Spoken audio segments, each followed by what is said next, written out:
not cherish. Doria, let me know when you're good to go. Recording has started. Begin whenever you're ready. All right. Hey, everybody. My name is Tad. I am the admin of the server, D&D server, The Remnants. We'll be talking to all of you today. It'll be more of a conversation for those of you in voice chat, even those of you in text chat. But I'll be brushing over a bunch of topics. I want to sort of build an understanding a little bit more about how 5e D&D is built, and a lot of the reasoning we have for rules and stuff, and also how to make good encounters, balanced encounters, as well as interesting encounters, which we'll pull from other editions as well. 5e is not perfect, no edition is perfect, and we as DMs can make it better. So I first wanted to start off by the basis of 5e as sort of the... Hang on, let me pull up my notes here real quick. I have a nice little... Also, for those of you in the chat, there is a pinned sort of overview of what I'll be going over. But the core of the 5e philosophy is sort of bounded accuracy. Oh, and I should preface all of this by saying these are my own interpretations and understandings of 5e D&D. They are not the truth. They are not the one truth. They are just my understandings of how to be better and how to understand the systems that are here. So bounded accuracy, a loose definition, is basically it's the core 5e design philosophy and sort of the underlying math and mathematics behind the core rules for attack, roll, hit probability. So 5e is sort of built on the idea that players will hit the majority of the time, and that they will only have a certain bonus to hit and their to damage modifiers. Within this bounded accuracy, 5e was not built to include magic items. The entire system of CR, which is challenge rating, is based on no magical items being included in the party. So when you are building encounters, take that into account, and I'll dive into that a little bit more. But things such as +1 swords, +2 swords, wand of magic missiles, all are not included when accounting for balance purposes. Now, in 5e, it was also understood that magic items would be rare. Now, we're not all idiots. We don't think people enjoy playing without magic items. But in order to, build these balanced encounters and understand what we're building, you need to sort of understand these core base facts of what 5e is built on. So essentially, we'll move to balance. Bounded accuracy is a very complex topic, and there's lots of math involved, and I don't know all that math, but I did a little bit of research on the understanding of, basically, you can't roll above an X number without, magic items and some homebrew feats or whatever. But I believe the AC that you can't roll above, there's no enemy above AC 31, I believe, is the highest that it's supposed to get. So the +11. Actually, I should explain this. There is +5. The maximum you should get is like a +11. So +5 due to your stat, and +6 due to your proficiency. So the max AC I think should have is 31 at maximum. And even then, that's a little bit extreme, of course, because that's a natural 25% to hit rate. All right. That is bounded accuracy. So now we'll move into a little bit. Are there any actually questions on bounded accuracy or the core of 5e or anything people would like to add to that?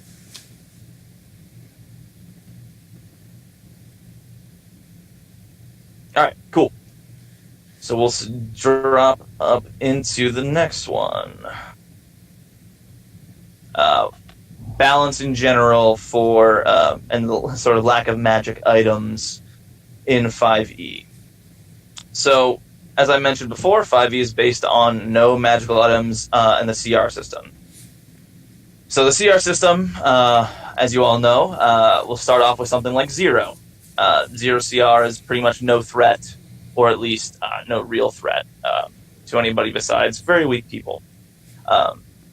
And it goes up by increments when you're low levels, 1/8, 1/4, 1/2, 1, 2, 3, 4, up to CR 30, which is considered sort of the god level games. CR is designed to, the number itself represents a party of 4.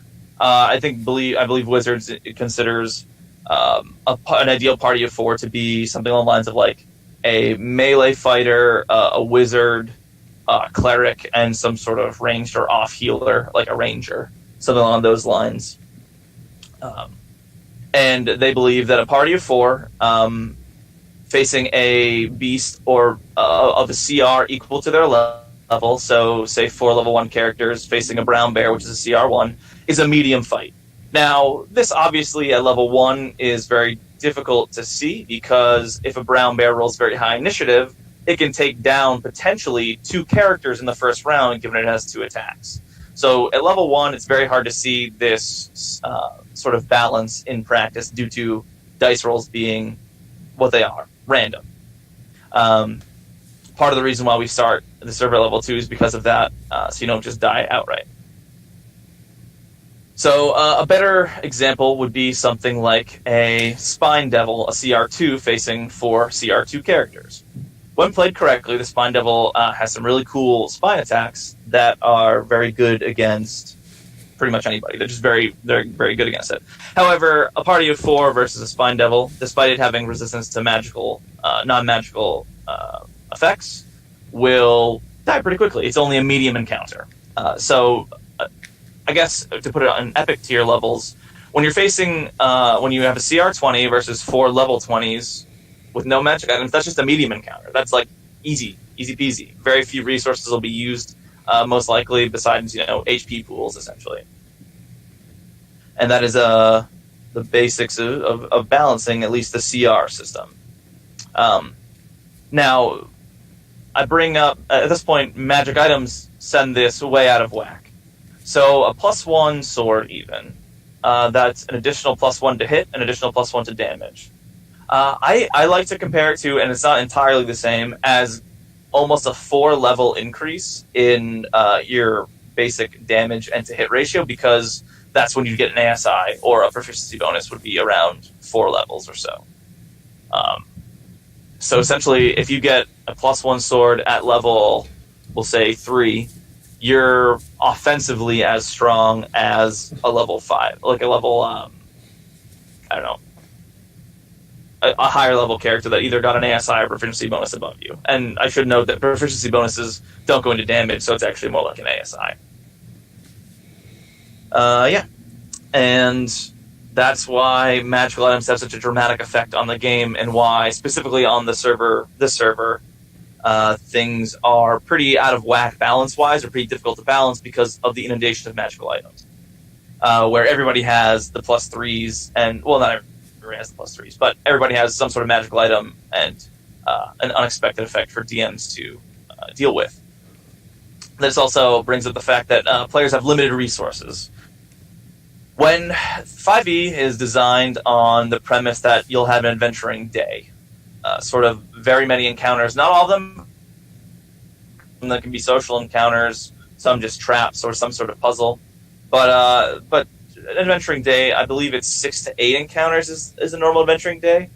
A good example of this is sort of when you go dungeon crawling in, I think it's Tales of the Yawning Portal has very good converted versions of it, where you'll get those 5 to 6 encounters, or 6 to 8 encounters, and you'll be ready for that rest at that point. At least in my experience. And it's really, really different than on this server, where it's a big one and done fight and all your resources are blown in one location. What I want people to understand about this and the resource conservation sort of part of this is that using resources lowers the difficulty of an encounter for those players. So if you're using, for example, the DMG experience budget, but encounter builder, or the online version of that, which is Cobalt Fight Club, which is a pretty useful tool, but not an exact science, you'll see things that you'll see, it's a deadly encounter, apparently, whereas it's not exactly true, because using their abilities will lower that encounter difficulty to a more manageable level. Of course, they'll be worse for it afterward. They've used their resources. But it is not necessarily a deadly encounter just based on that. Which is a lot of the reasons why we have in our DM tips and tricks all those sort of ways to make your encounters more balanced in that sense.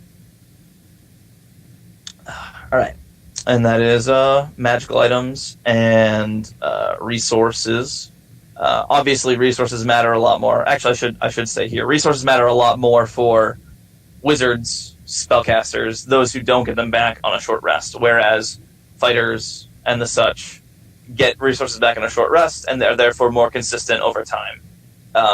So therefore, you burning a fighter's resources in a fight previously to the end fight isn't quite as valuable to that party as, say, you burning some wizard's resources. Or a cleric's resources, for example, because they don't get those back in a short rest. At least the spells. Channel Divinity is another story entirely. So when balancing things on the server, you'll want to, obviously you're not going to get to the 6 to 8 encounters. Unless you do lots of fun social encounters, which is cool.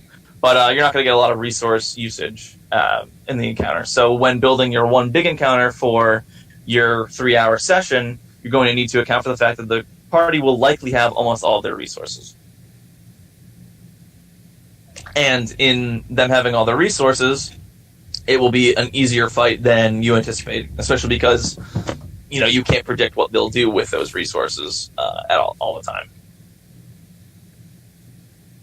Yeah, and that is the basics of resource management and such. I'm going to move on a little bit here, unless anybody has any questions, on to action economy. Anybody have any questions up to this point? I know I'm rambling, sort of, but I'm hoping I'm getting some semblance of a foundation down for you all. Alrighty. No one has posted any questions so far. Perfect. Let me know if I'm not being clear. If you're not willing to speak up in the voice chat, put it in the text chat and let me know for clarifying. I'll obviously open this up to questions at the end. So anything you think I need to reiterate or that I missed or that you think I should talk about, put it in the text chat. Doyle, let me know. You can either say, put this at the end, Doriel, or I would like to answer this now. That is fine either way.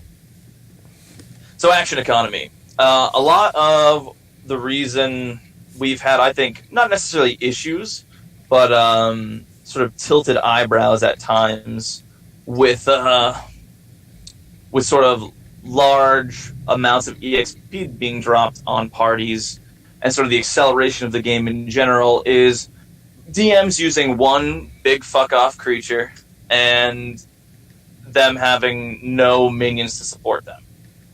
Now, that is certainly a legitimate strategy, but any fight where one side outnumbers the other, things have a tendency to go very bad on the side that has less people.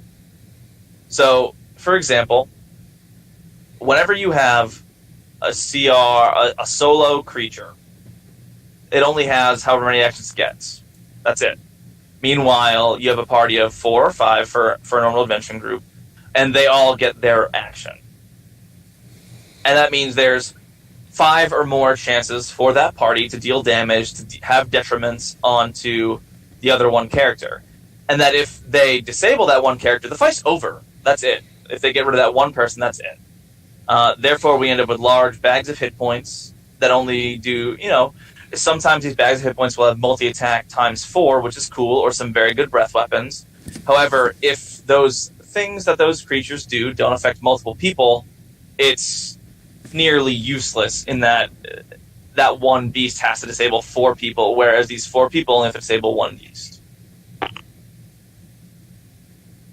A good example of not even a good example. A good idea for any encounter is to build outwards, not upwards. And by outwards, I mean have an equal or slightly larger number of enemies than you do have party members. A lot of people will remember the Goblin missions that I ran. Those are PCs built by Kromtier. Sorry, not PCs, but Goblins using PC stats, essentially. Yeah, they are completely legal characters in 5th edition. They're goblins that have player character levels. They're completely legal characters. And I use these as enemies in addition to other regular goblins and also regular monster stat blocks. So, for example, for the first encounter, I used some level 6 goblins when the party levels were like 10, 8, 6, and 4, I believe. And, it was a pretty even fight. I had a couple smaller goblins in there to sort of round out the group and have a couple extra actions. And that was, according to KFC, a deadly fight, of course, but had, it was a difficult, deadly fight. And it ended up being deadly because the players did not focus down certain enemies, and the action economy worked against the players in that instance, where they didn't reduce the number of actions the enemy had. For example, something I did unorthodox in this one, which you can certainly use, is that I had these monsters able to be revived and have healing. So a lot of what you won't see enemies use as healing, mainly because people assume as soon as a monster goes down, it's dead, whereas that's not necessarily the case, especially for player characters. So anytime you want to really put the fear of God in your PCs, in your players, is to have the enemy have healing. For example, healing word is largely useless unless used to bring an unconscious person back into the fight. It's very little healing unless you do that, and that's a game-changing heal right there, because all of a sudden somebody that was down was back in the fight, thus evening out the action economy once again, because you don't even need to give up your action to do that. All you need to do is use a bonus action, and then you can still either attack or cast a cantrip. What's important about that is, as soon as your players or your enemies begin to lose the action economy, it will begin to snowball unless it's rectified.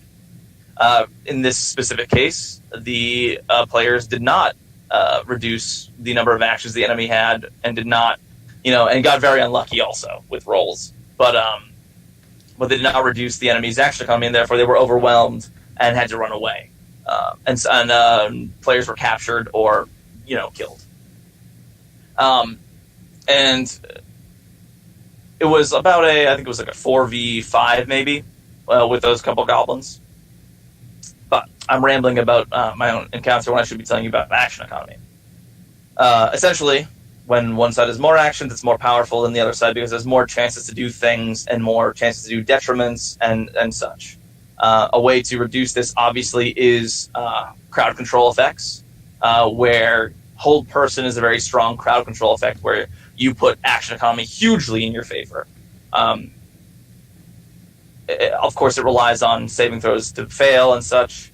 Entangle is very useful, low-level spell, where CC effects will take care of that. It's really game-changing when you lose actions in a fight, when encounters are only supposed to use 3 to 6 rounds at most. They're not supposed to be very long. And losing those actions is very important and very game-changing.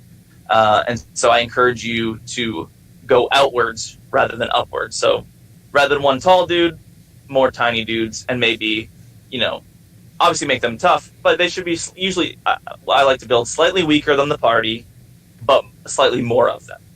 So that if the party chooses to focus enemies down, they'll eventually, win. If they play smart, essentially, they'll win. Or if they get, even if they win that fight straight up, they'll likely still win. They'll, it makes the fight more interesting also to have more moving parts, rather than, okay, my Baylor makes 4 attacks against the Paladin that's right next to it. Okay, your guys just go. And then you all beat up on it. And then, okay, the Baylor makes 4 attacks and summons its, or whatever, just using it as an example for a big boring dude that makes 1 attack. Something I think 5e does very poorly in this is Ancient Dragons. Obviously, legendary actions help this, but you get a Frightening Presence, a Breath Weapon, attacks, and legendary actions. But once you use the Breath Weapon, you're stuck slashing at people, and that's pretty boring for an Ancient Dragon that's supposed to be, relatively strong in an interesting fight. So, that, and especially, you should never have an Ancient Dragon fighting alone, even with its lair, in my opinion, because it's still one big hefty dude doing 1 or 2 things over and over, and then maybe the environment does something. I think combat is more interesting, even though it is more arduous on you as a DM, with multiple moving parts, and let players engage with different areas of the map, and let players focus down enemies and realize what the threat is, and all that fun stuff. Also involved in that is sort of the whole caster versus martial bit. You should generally have a good mix of both. You don't need a good mix of both, but I think it makes combat a lot more interesting when you have enemies that can think and move and cast and are more threatening with the options spellcasting gives you. Especially when, like I said, if your party has more people in it than your encounter does, you should have a caster to maybe disable some of them and force the players to deal with that, or help their allies, or decide to instead go after the caster. But the caster's behind 6 people with shields. Don't know, what do you guys do? And sort of let them solve that problem. And that's action economy. Something I would like to bring up now is, of course, what was I going to talk about next? Resistances, I think it was? Yes, resistances. So, one thing on the server that should be taken into account, I meant to mention this earlier, actually. In the CR calculation, as I mentioned before, it accounts for no magical weapons. What this means is when you give martial characters magical weapons, it immediately throws the balance off for things such as demons, devils, imps, the usual. Because they're built thinking, okay, the martial characters can get up to this thing, but they'll deal half damage to it when they hit because it's resistant. However, if you have magical and it gets through that, all of a sudden it's, oh shit, you're tearing through my imps, spine devils, bone devils, whatever. Without any use of resources at all. Just having that sword makes you doubly effective, which is very detrimental to balance in an encounter. So I would like you to keep that in mind, that magical resistance, for example, is one of the largest things that is circumvented with magical weapons, and it really, really needs to be taken into account when you're building an encounter, because it assumes that your martial people don't have it. Or if they do have it, it's due to, say, a wizard using magic weapon on them, or a paladin using magic weapon, rather than passively getting that boost. So just please keep that in mind when you're building encounters. It'll make you a better DM when your fights are more interesting. Let's see what I got next here. Keeps closing on me. Mm-hmm. Do you have any examples of interesting environmental effects that would either raise the CR or lower it? For sure. So a very easy one would be, there's loads of simple ones you can think of off the top of your head. And of course, in order to calculate CR, there's an absurd amount of CR calculators out there. So what you might want to do is plug in your monster into the CR calculator. It'll give you a rough estimate of what it is. And then whatever effect you're adding to it, say, for example, you have we'll do a young blue dragon, I believe. Blue is lightning, correct? Yes. Yeah, young blue dragon. Young blue dragon, and you have it in.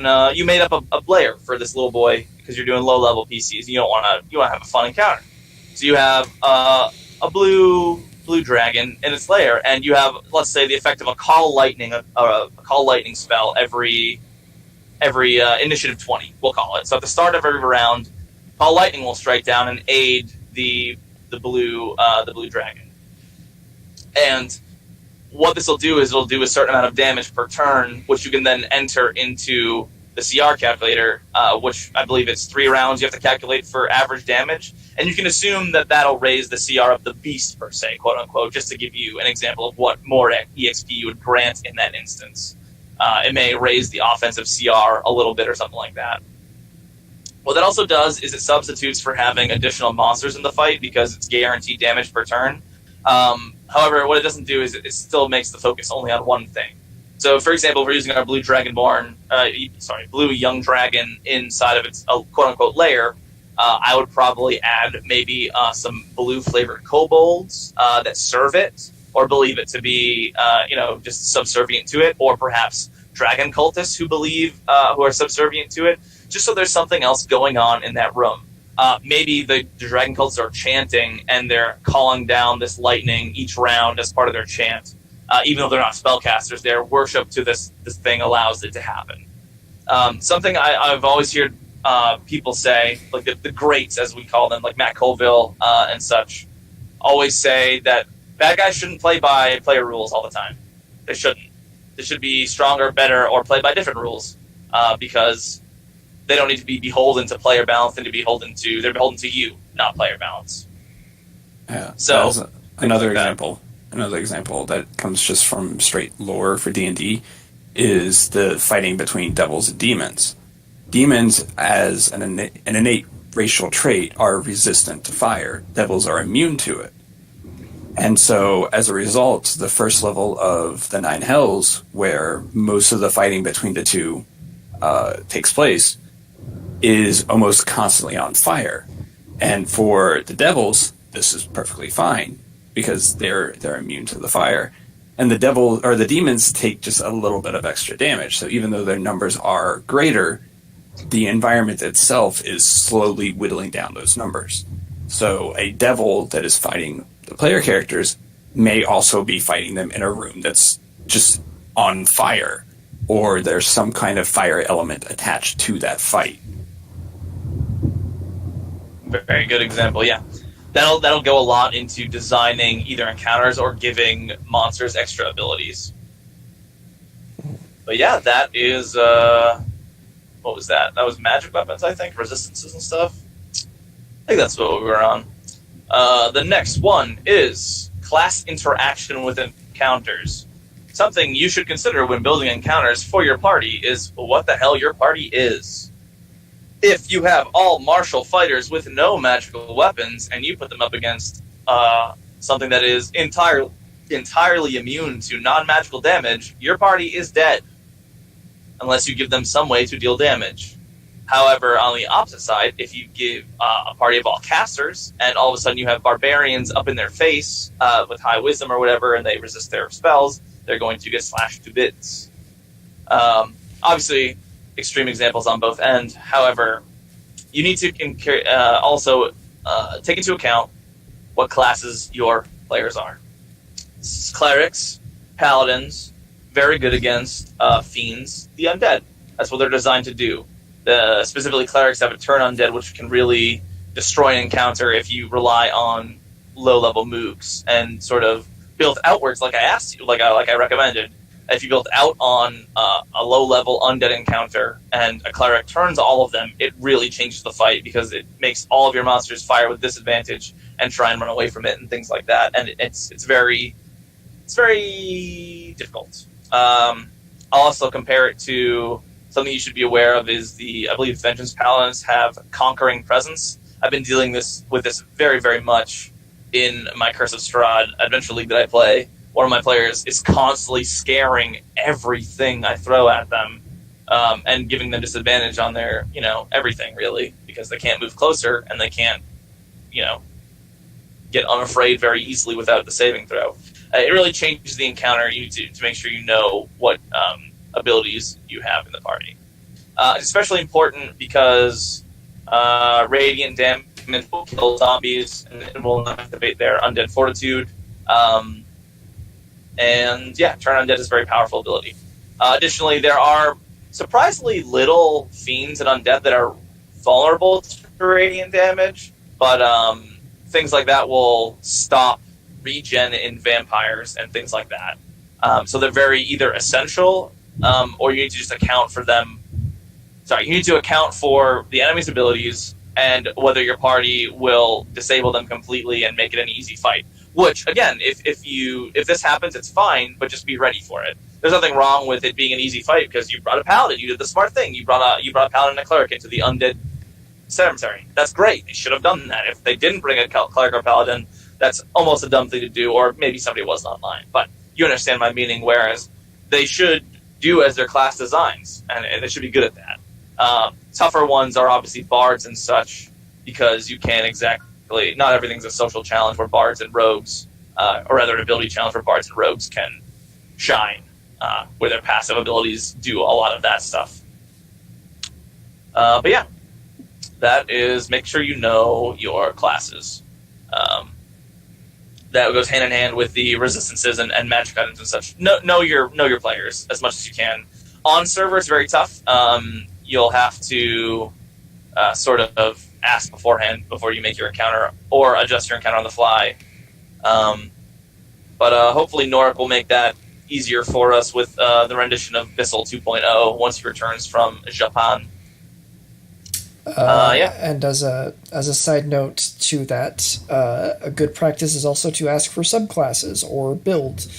For example, if you have a fighter in the party and everyone else is mages, make sure they're not an arcane archer, because then you don't have a tank. And if you built assuming, oh, the fighter's going to be the tank for the party, then their subclass had their unexpected choice of subclass had a dramatic effect on party composition and how they're going to interact with any challenges you've put in front of them. Yep. Exactly. Yeah, party comp is very important. While we don't like to subscribe to you need XYZ as in tank, healer, and such, because 5e really... Also, I didn't mention this at the beginning, but 5e was built around not forcing those roles on people, because you can play with just healing potions as healing. That's totally fine. Because most of the healing is done when people are on their asses rather than when they're up, except for, high-level healing spells. But it is totally possible to have a party of all wizards, but you need to be prepared because them some squishy boys, most likely, unless they're all at duration.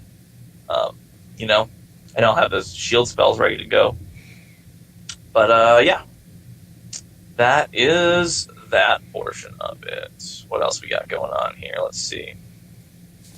Yes, these are actually 2 quotes from our good buddy Lyra here. I was asking for stuff earlier, and they were mentioning, how do I deal with people that only care about numbers? So you'll get a lot of different types of players when you play D&D. It's just how it works. A lot of times you'll have people who are obsessed with numbers, and that's fine. That's cool. They're players who like numbers. That's cool. Oftentimes their builds will be more powerful. When you know you have a whole party of number-crunching players, make that a number-crunching session. Make that a number-crunching bloody slugfest where they have to roll lots of dice and beat the bad guy with their dice, rather than necessarily a role-playing one. You'll balance the encounter. It'll likely be their more tactical thinkers, and you can probably make the encounter a little harder because they'll be doing the most optimal thing as a group each time. And they'll likely think of some creative ways to screw you over, as all players do. Let them roll their big dice. Try not to feel bad about it. Let them take their screenshots and post it in general chat of all their crits and all the damage they dealt. Let them be happy about that. That may not be necessarily why you DM D&D, but it's why they like playing D&D. And if you're DMing them and you commit to that session, you can let them play it that way. I'm not saying don't have any RP. You should encourage people to RP a little bit at least. It's part of D&D as the game itself. But let them roll their dice. Let them be happy about their damage. Let the Horncarver luck flow and such. But generally speaking, you can make the encounters a little bit more difficult, expecting that they'll do the most optimal thing in that situation. The second question was... how do I deal with people that are intentionally suboptimal? This one I made up off of the other version. This one is tougher because a lot of times you'll build an encounter assuming people will do at least something useful.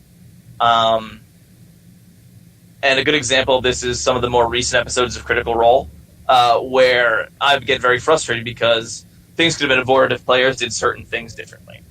I won't name them because spoilers, but there are always things that could be done differently that, frustrate me as a person sometimes when I realize that things could have gone differently and had they done the more optimal action. But people like to roleplay. People like to play their characters. People like to have creative ideas and creative thinking. A lot of times, what you'll need to do in a situation where if you don't know your players are suboptimal players, all you'll need to do is not all you'll need to do. What you'll need to do is adjust the encounter as it happens. Allow their suboptimal actions to reflect in enemy suboptimal actions. You as a DM can make the enemies do whatever you want, obviously within reason. And if you believe the character, within reason, I say. And I always use that as sort of a cop-out, for instance. But, say, for example, I'll actually use a recent example of something one of my players did that was pretty, not necessarily suboptimal, but very creative. In my Curse of Strahd Adventure League game, I have a bard. And they'll often use their silent image in very creative ways, trying to garner, just roleplay it out and be silly and sort of be what their character is. Their character's a 12-year-old boy, by the way. So he'll come up with very creative sort of ways to scare enemies, to creep enemies out, to be inappropriate in some way. For example, he created a sort of what he described as the Pokemon muck to sort of attempt to scare away the enemy. And Silent Image doesn't exactly tell me as a DM what happens when somebody makes a scary image. So I have to use my own interpretation of what would happen. But I also have to balance that interpretation on the encounter. So I think, this person's using a first level concentration spell. What other spells at first level that are concentration should I mirror the effect of, or have sort of a similar effect of? And I chose sort of a fear spell, and I had those next to the muck monster roll a wisdom saving throw for fear based on the DC of set by them.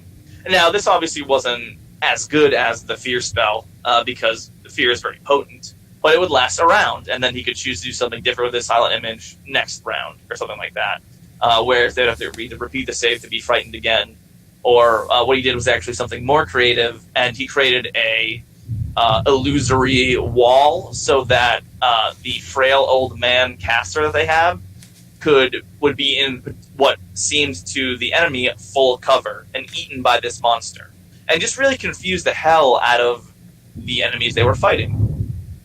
Now that's suboptimal play, but it's very creative play. It's very interesting, and I as a DM had to adjust and sort of make sure that my enemies weren't just straight up slaughtering these players just because I think they did the suboptimal thing and didn't attack when they were supposed to, you know? And that's the way D&D should be. You should be not necessarily trying to kill your players, but you should be cooperatively telling a story with them, especially players who are choosing to be suboptimal. You can have your monsters be suboptimal and engage with their suboptimal behavior in a special way that makes their actions matter. Have their suboptimal actions matter. I think that's probably one of the most important lessons you can learn is when players are experiencing and role-playing it out, let them do so. Don't say, oh, you really should have just attacked it. Why didn't you use your cantrip here like I expected you to as a DM? You know? And that's the improvising part of DMing that's really really fun for me, is you know, you did something creative, and here I am awarding you for it. That's not to say that you should reward it every single time for when they do stupid shit, but, you know, pick your battles. And let your players pick theirs as well.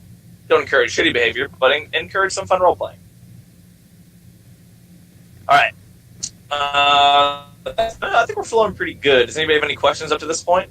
Any additional stuff they want to hit on that I've sort of glazed over? I'll give you an awkward silence worth of time to ask a question if you would like while I review my notes. We should have prepped the Jeopardy music on Hime. Yeah, we're very bad at podcasting. Or seminaring. Well, it's the first one, so you know. Sacrifices. Yeah, it's a learning process. But yeah, it's something you'll all learn, I guess, if you haven't already. Is one of my educational psychology teachers in college was always like, you need to have that awkward silence because as soon as you think it's an awkward silence, somebody will then ask a question, and that's how you cut them off or something like that. It takes that long for you as a student to build up courage and do the thing. All right, let me get on to my next note. And if anyone wants to do it via text, like, I will see you start typing, and I can let Tad know to wait to move on. Okay? Yep. I am talking very quickly because I don't do this often, and I just keep rambling. Also, it's hard not to be staring at like a sheet of paper with an outline on it, you know? Yeah. Absolutely. So to recap, we've touched on bounded accuracy and sort of 5e in general and how it was built. We touched on the CR system designed around the party of 4 players with no magical items. No magic items. I guess I didn't really touch on balancing encounters using KYC in the experience budget, so I'll hit that up. So I don't know what page it is on the DMG, but it doesn't really matter because there's better tools than the DMG for this particular way of building encounters. Go to Cobalt Fight Club, and what that website has is the formula that the DMG uses to calculate the experience budget. Additionally, if you don't want to use KFC, there are some home-built EXP charts that you can pick and choose from that I designed using pretty much the same math. It's just a chart that you can pick and choose from to create experience budgets. It's based around the fractional increase to the next level. So I think I did 1/8 or 1/12, 1/6, or something along those lines for each amount it takes to get to the next level. So say you wanted it to take, I want this mission to be 1/6 of the average level mission. Say I want this mission to be 1/6 the EXP required to get from level 4 to level 5. You could then pick and choose, you can look at the chart and it'll show you what amount of EXP that is per character, and then you just multiply it by 4. Or you can pick and choose from, if you have a mixed level party, you can pick and choose, I want this to be 1/6 across the board for every level. I can do it 1/6 from level 3, 1/6 from level 4, 1/6 from level 5, etc., etc. And you can make an EXP budget, and you can have a number that you can use to build an encounter with. However, the basic building encounters you're going to use is just Kobold Fight Club. Now, it'll do all the calculating for you, and part of what that is using both the number of party members put against the number of potential enemies, and then using an EXP and sort of a multiple enemy modifier, and it'll get you a number. And that number is the adjusted EXP, and that is how you determine sort of the difficulty. For those of you who have not used Kobold Fight Club, there are two numbers there. There's the EXP, which is the one you'll be awarding, and the adjusted EXP, which is the one you're using to determine the difficulty of the encounter. A lot of people give out the adjusted EXP. Don't do that. Don't. It's so much more than it should be. It's not how it works. It's just the normal EXP value. Now, what that means is, earlier when I told you guys to build out and not up, what that does actually is result in less actual EXP given out, and it will slow down the game, I think in a positive way, given how quickly we level on the server. But if you're doing an EXP-based campaign off the server, it will be a slower leveling up process, I think with more interesting fights, but if you want it to be quick, it will not be quite as quick as having one big bad and then crushing it with action economy. Just for FYI there. Kobold Fight Club does take into account action economy to a certain degree. Something to be aware of, especially at low levels. If you have one bad guy at low levels, that one big bad guy, say a CR3 or a 4, will likely be able to kill one of your party members, especially if they're squishy, with one attack, and that will skew the entire remainder of the fight completely. So just be aware of that. One of my DMs had, we started at level 3, and we had fought a white, which affected one of our party members a little bit. And then after that, we fought a wyvern. And that wyvern hit a tail attack on the character who so happened to be a blade singer with a level and fighter, a blade singer guy. And he was the one who also happened to get hit by the white. And he was fucking killed immediately. It was awful. He was immediately dead due to the wyvern poison. And it was, in my opinion, still a balanced fight because Kobold Fight Club probably said it was a hard fight because there was 4 of us, or 5 of us, and 1 of it. And we had the action economy advantage, and we would have easily beaten it had we not been able to die, had each of us not been able to die once per turn. So just be aware of that, especially at lower levels, when you have one high CR dude. That is much less frequent past level 5, just for the record, because you have enough HP to survive at least one round against anything, and therefore the action economy will take effect in your favor. But yeah, I was talking about Kobold Fight Club and their numbers.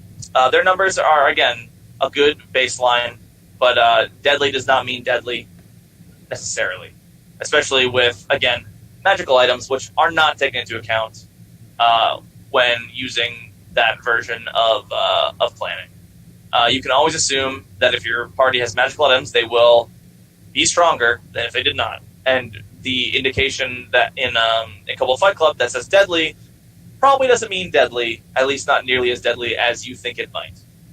There are other resources in our DM tips and tricks channel that there are resources there that will show you expanded tables like deadly plus, deadly, extremely deadly. Just keep in mind that when players expend resources, that difficulty becomes lesser.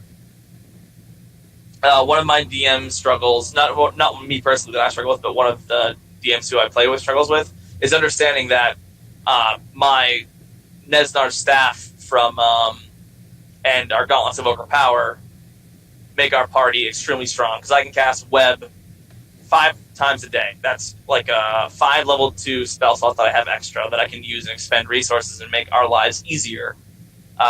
And also a 19 in a stat that, our really strong dudes love, because they hit things real good, a lot better for our low level people. So keep that in mind. Magical items reduce the difficulty. Expending resources reduce the difficulty every time, all the time. That's part of the reason why people level so quickly on the server is, I think, 2 reasons. 1, big bad dude, and because the game accelerates inherently when you have to balance against magical items. Just based on EXP, which is why sometimes Milestone's better. All right. That'll sort of conclude not really, I guess not conclude the balance portion, but we'll get into more interesting stuff that I think you guys will enjoy more. And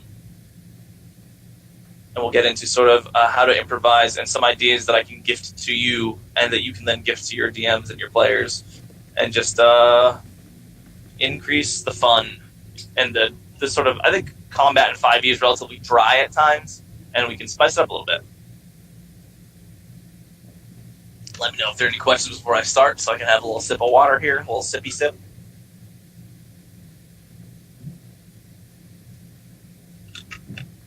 All right. A lot of this I stole from Matthew Colville, so a lot of it will be some reiteration and some expansion on what our dearest Colville has said. If you were here before our little seminar began, we were talking a lot about 4E, and the reason I was talking about 4E a lot is because it has some very interesting mechanics that I enjoy, and that many people still use today when describing people and improvising new stuff. A good philosophy to have when DMing is to buy, borrow, and steal everything. What that means is you don't necessarily have to come up with everything yourself. There are resources out there that you can just steal from and tack onto your monster, and it'll be great. And you'll be better for it. And you didn't have to do any effort besides tacking it on and making sure it didn't necessarily immediately kill your players. So, something, for example, would be a lot of cool ideas include having something known as the bloodied condition. People use that on the server a shit ton to describe when a character is low on HP or below half health. Specifically, the bloodied condition, I believe, in 4E. Again, I'm not an expert on 4E, but I believe the bloodied condition was when you were at half health or below. You became bloodied, and then additional effects would activate based on that condition. Correct. And some effects only would end once you got up to the bloodied condition. So if you had an ability that gave you regeneration, it would stop functioning once you hit the bloodied cap. So half your HP. Yep. An interesting mechanic to have, especially if you're doing those one big bads. And I know people preach about BBS, the BBS system again, Big Boss Solo Insert Systems. I'm not really a super big fan of it because it tacks a lot onto just it being one person and it's just a second hit points kind of thing, which I guess most solo fights are, but you can use Big Boss Solo Inserts if you'd like. I don't know that system, so I won't be talking much about it here. However, I do think you should steal from other editions. So, for example, this Blade Condition. The example that Colville uses to describe all these effects, he uses Sordak, the Lava Lord. And specifically what he described as was the Bloody Condition. So you're fighting, I'll use a different example because I'm a creative person. You're fighting this legendary vampire boy, and you get him down to half health. as you strike into his cold undead flesh, all of a sudden your blade cracks as he grabs it with his hand or something. So, for example, the bloodied reaction here is to either somehow, I guess in this specific instance was, if bloodied by a melee weapon attack, spending the creature's reaction, you can break the enemy's weapon that hits you. That's a very basic one. Not a very cool one, very basic one. You break the enemy's weapon. Of course, you wouldn't want to do it to a magic weapon, and you can say that it temporarily loses its magic or something along those lines. A cooler one might be as the holy blade stabs into the vampire's flesh, it gets an entire full round of attacks on you with advantage in its frenzied, desperate bid to stay alive, and it'll get a full round of attacks at advantage on the person that bloodied it just because you said so, because it's a cool reaction ability, and you damaging it that way and putting it past the brink makes it so angry that it does something in return. Another one people like to use is recharging of the abilities or an immediate use of the ability. So, for example, breath weapons. Without having one breath weapon in a dragon fight is awful. It's just real bad. If you only have one, it's just you roll low on your d6. You can't recharge it. All your dragon's doing is slashing and hacking at people. Oh, okay, finally they slash and hack into bloodied and immediately gets its recharge back. And either you can say it immediately gets it back and uses it, or it gets it back immediately and then that's it. It just automatically gets it back. Bloody Condition has a lot of potential for trigger usage, basically. It can trigger something, it'll allow your creatures to do something, to get desperate, to get stronger, to get, anything. You as a DM can describe what they get. It's amazing. It's almost like you can make things up. Again, make sure you account for this in the on server specifically for slightly more EXP, whether it just be a couple hundred that you want to sprinkle on top because you don't want to do the math out for the CR calculator. That's fine. Just, let us know in the post-mission report and all that fun stuff. Or in the planning phase and a lot of fun stuff. Because you're a DM, you can be creative, just, be smart about being creative. Another cool thing to do would be to adjust the gross, stupid breath weapons Dragon have to do something different. Make it into an attack roll, maybe, for a turn. Or, so instead of using its breath weapon in a wide disperse, it focuses down into a single point that absolutely incinerates one person that was really pissing off the dragon. So, example, say the paladin was stabbing this motherfucker, and this dragon was so pissed off at this paladin, and it just looks down at it and it goes burn, and it doesn't do the full cone because a cone's boring. Why would you do a cone on one person? Instead, it does a globule of fire, like condensed fire. Well, one might say lava, and it just does more damage. It might have a higher DC based on what you would like it to have. Be creative in this, and it'll do a lot more damage to a single target rather than hitting everybody in the 60-foot cone. Not to say the 60-foot cone is bad. It's just not. It's very bland. I guess so are single attacks, but it's different than what 5e has so far, so therefore your players might not be expecting it. Yeah, also going on the... Yeah, go. Also going on the... what was it? Steal, borrow... Buy, borrow... Buy, borrow, and steal. 3.5 edition Dragons did have an alternate breath weapon as just innate. So... a copper dragon might have, a cone of lightning or something like that, but then it also had a euphoric gas that knocked people out. Yeah, metallics do have, in 5e, also have a cool alternate breath weapon, but chromatics are just big angry boys. It's kind of lame. So yes, get creative, especially for if you're creating a single big bad enemy. Get creative with it. Especially, like I said, named enemies should have something cool about them that's memorable. And you're like, I've never had this happen before. Like, when I stabbed the dragon in its hand, it fucking ate me. I was in its stomach right afterward. I don't know how it happened. I stabbed it got really angry, and I was in its stomach. And then all of a sudden you're taking acid damage or something like that, Something very uncharacteristic. or not maybe not uncharacteristic, but unexpected of a thing. It should still be characteristic of whatever you're fighting, obviously. Like if you stab a vampire, it shouldn't release holy energy unless you set up some sort of backstory as to why that's possible. What other cool things? I want to hear from you guys a little bit. Have you guys thought of any examples of something that you can tell the other people in this chat right now and our future listeners? Take a minute or two, think of some stuff up, and I want you to post them in the text chat for Dory to read off, or you can interject and say it yourself with your words. But yeah, I'll ramble on for another minute or so, and then I'll stop again. So I want you guys to think for a minute, think of a cool, relatively high CR enemy that you think deserves some sort of reaction to when it gets bloodied, or maybe some sort of other cool ability that you think its breath weapon should have something cooler on it, or that it's another good one. I think I have time to ramble. Another good one. Crump mentioned it earlier, but just pretty much radiating damage and AoE damage around this thing is always a good way to make a fight more.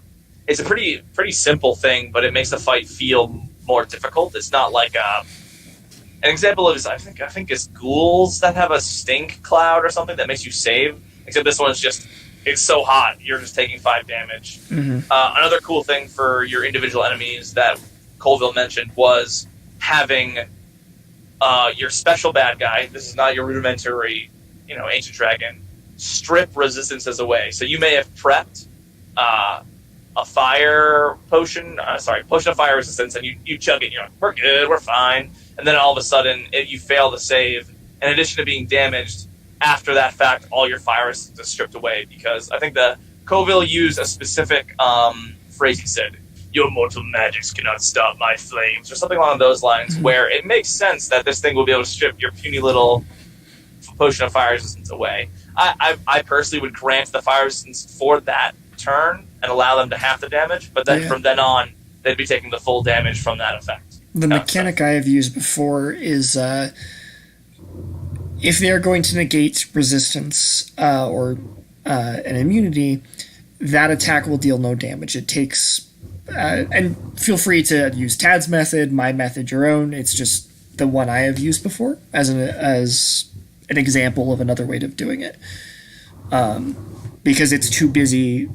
Instead of doing damage, it is stripping away this layer of protection.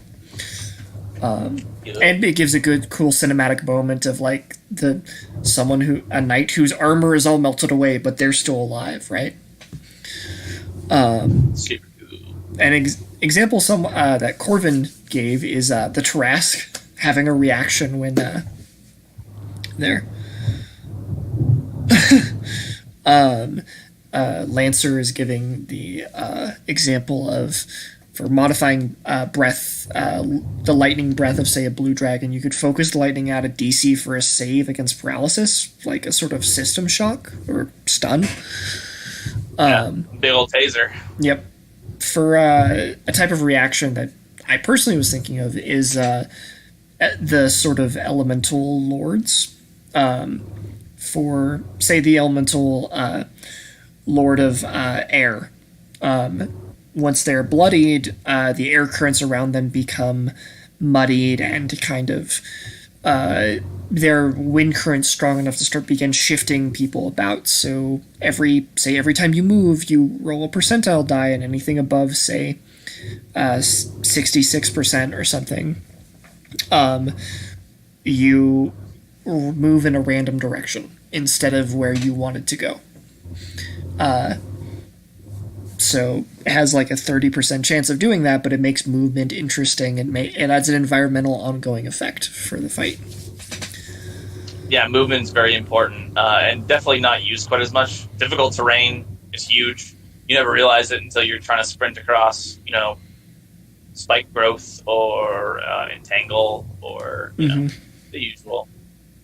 Kind of touching back to environments, things that relate to movement, such as height, channeling into a single kind of choke point, or conversely having a very wide spread open area, all affect the all affect the encounter. They are things that change not necessarily the challenge rating of the creatures, but they definitely influence the fight. And sometimes they do directly influence the challenge rating of the creatures. If most of the in battlefield is too narrow for your say your Drider to move around, but the Drow can move around just fine. It's just the Drider that's having problems in getting focused into AoE spells that the Druid is casting.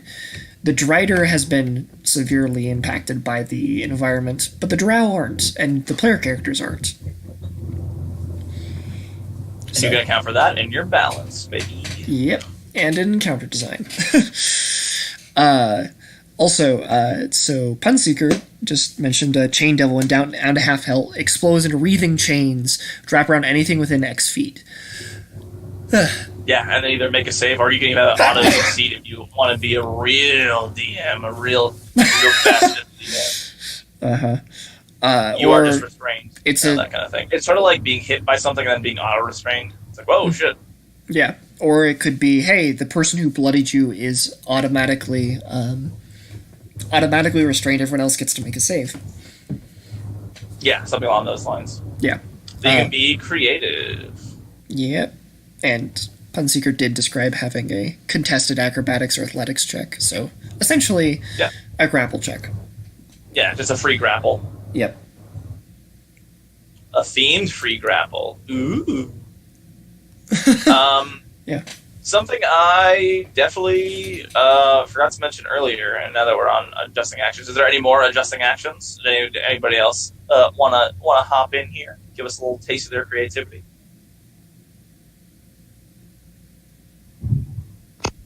Sure, I'll interject if I'm allowed. Yeah? Of course. So recently I was using the standard ancient red dragon by himself. I know you said all against that, but I wanted to change it up. Instead I had it coated in gold. Bit of slight backstory, the gold was enchanted to be super sticky. It was a sea of gold, except it grabbed you. And the main part was that whenever they landed a melee attack, they had to make an athletics check to try and pull their weapon off, or it was stuck to the creature. Yeah, that's a really good one. It makes sure that those melee characters don't get too heavily invested in their favorite weapon. Mm-hmm. Another kind of just a good catch-all piece of advice is most humanoid creatures, when they talk about their weapon damage or their damage from an attack, specify the weapon they're using and just use either the normal dice from that weapon, or they have an ability that says you deal an additional die of your weapon's damage. You can swap out weapons. That's a fun, cool thing to do, especially with the way the TP system works on the server. Giving a humanoid enemy a weapon that someone in the party has rolled for, and then having them use those stats and whatever their other natural abilities for is a kind of really, really easy way of modifying a stat block. Oh yeah, good fucking segue. So, humanoid stat blocks are your best friend. Humanoids are very fun to fight. They are smarter to play with. They are just smarter overall, and it's just, oh man, they're so good. So, for example, something I've been thinking about for a very long time, because some of you may know a goblin. And what I was planning on using, rather than have Kronz make me new goblins, which he would be more than willing to do, don't get me wrong, but to spare, see, exactly. to sort of, I was going to spare him that effort, but my goal was to have the champion and sort of, what is it, Coliseum Gladiator or whatever. There's a CR9 and a CR12 humanoid fighters that I was just going to slap a goblin on and just, like, go to town, you know? Have a goblin be a beefy motherfucker and just, like, have it be arms strapped to the teeth. It's got a little less movement speed, but whatever. It can hide as a bonus action and disengage whenever it wants to, but it's super skilled. Oh, man, I was going to have so much fun with that. It's going to be great when people try and do that. It's going to be so much fun. It's also very easy to slap mage stat blocks onto any humanoid. If you want a mage Draugr or Duragar, either way, or Duragar, yeah. or any other, literally anybody else, you can just, oh, this humanoid stat block is now an enemy, whatever, goblinoid, or enemy goblin, enemy orc, enemy hobgoblin, whatever, enemy kobold. You can make a champion kobold. What needs to be said is that what the stat blocks represent is the sort of average of that race. That does not mean there are not huge outliers, you know? And that ranges that's from, sort of what makes it special. Yeah, that ranges from HP to AC to passive perception, spell casting ability to alignment. All those things are malleable according to you as the DM. Now, yeah. Obviously, lore-wise, it doesn't necessarily always make sense to say, hey, we have, especially for certain creatures that lore-wise are alignment locked, fiends, celestials, things like that. No vegan good aligned mind flayers. They can't. Yeah. They literally need to eat minds, like sentient brains to survive. So now, technically, you could get that out there. If you have a good enough reason, you could say have a mind flayer that survives off of legally executed and maybe is lawful good or something like that. But you have to do a lot more work for that particular type of creature than you do for something else. Yeah, exactly. And there's also a lot more lore that goes into it being broken from the pact. And I don't know how many of you watch Critical Role, but they're pretty big bastards. Yeah, they're. Anyways, just as an example of alignment is more malleable than some people argue it is, and it does still have limitations according to how much you're sticking to the lore. Right. It'll definitely make way more sense for a goblin or kobold high-level rogue, like a spy stat block or something along those lines. That would make far more sense in a lore standpoint than the champion or marauder. But, they could have gone through special training, or you could just say, it's fucking magic, I don't know. and sort of say that they were, like I said, you don't have to play by the rules of the PC. You can say that, yes, this undying tribe of goblins has some sort of special enhancing magic that makes goblins better, stronger, faster, or they're just better trained, They lived longer, they're more veteran status. There's literally any number of good lore reasons you can give, or you can do the cop-out sort of, it's just magic, it's enhancing magic. I go the extra step. So, for example, I raised one of the players with player statistics, which isn't a normal thing that happens. It's not a thing you can do according to player abilities. So I just said, it's like a greater animate dead spell kind of thing, where whatever you raise maintains his abilities, but is loyal to you and is undead as a type. So that kind of stuff. It's always fun. And also, you can make your combat reconfiguring do narrative work for you as well. If all these sort of thing, you're used to fighting weak, cowardly kind of goblins, and suddenly there's a big beefy goblin champion in front of you, you don't need to do a ton of exposition to tell them that this goblin is special, or this goblin is maybe more in charge, or has something different about them. So even if all they see of this character is during the fight and a couple of odd one-liners you throw out, that does a whole lot of work for them by contrasting with what they've already seen before and noting the differences. You should, however, make clear that this motherfucker is different. You don't surprise them like, oh, that's a normal goblin. No, you know this goblin's big. You can see it with your eyes. You have them. Yeah. Your fantasy eyeballs. Yeah. This goblin is swole. Yes, exactly. Yes. That's all you need to say, really. This goblin's pretty big. He's bigger than usual. He's going to come kill you now. Yeah.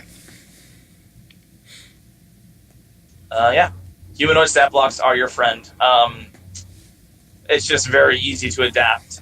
And you should note that giving those stat blocks, like the bonus action disengages the goblin, does make them harder to kill, of course, because they can do more just by basis of being a goblin.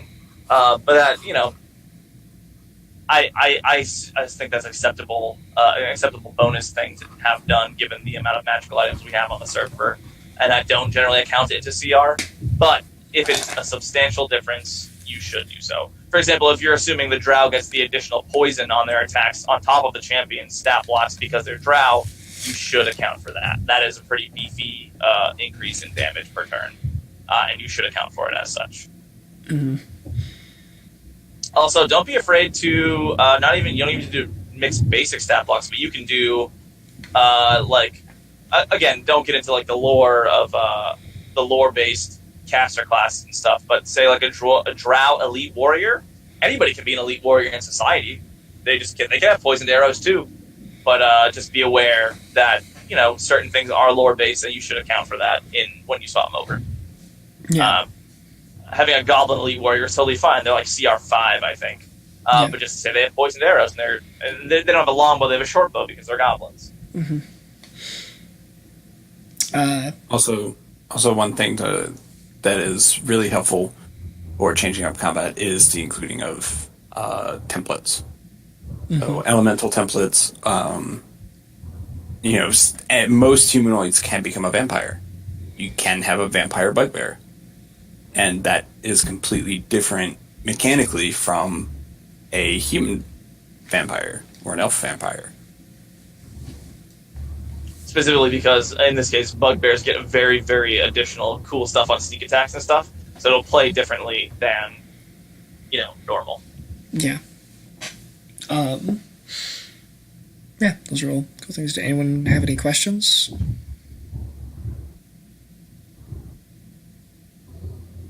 Alrighty. Something I neglected to mention earlier to account for when doing balance stuff. Stat reduction and save or die. Save or die, I hate. I dislike it. It's not fun at all. What I do like is a narrative save or suck, save or die. At least 2 turns, or not even die, like unconscious. So, for example, the Banshee's Wail. That's not fun.